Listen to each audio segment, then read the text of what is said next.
آج کی جو فلائٹ ہے 701 اس کے اندر 284 مسافر سوار تھے. اس کے ساتھ ان مسافروں کو جاتے ہوئے بڑے گفٹ وغیرہ بھی دیے گئے ہیں, بڑا وارملی ان کو کہہ لیں کہ ان کو سی آف کیا گیا ہے. ساتھ میں ایک خوش قسمت مسافر جو ہیں ان کو 660 سی سی گاڑی بھی دی گئی ہے.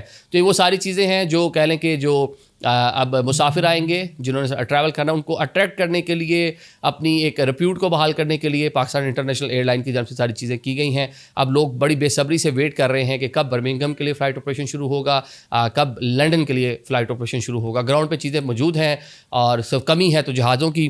آج بھی جو بوئنگ 777 جہاز ہے اس کا استعمال کیا گیا کیونکہ وائڈ باڈی سب سے بڑا پاکستان کے پاس جہاز اس ٹائم یہی موجود ہے. اس کی بڑی تزئین و آرائش کی گئی تھی, اس کے اندر نئی سیٹس لگائی گئی تھیں, اس کے اندر جو کہہ لیں کہ کمیونیکیشن کی جو دیگر چیزیں ہوتی ہیں, جو انٹرٹینمنٹ سے ریلیٹڈ جو چیزیں ہوتی ہیں وہ بھی نئی انسٹال کی گئی تھی. کوئی ایک نیا جہاز ایک نئی لک کے ساتھ اس کو بھیجا گیا تھا. کیبن کرو ساری چیزیں پائلٹ شرٹ بڑی اپ ٹو ڈیٹ کر کے ان چیزوں کو مینیج کیا گیا تھا.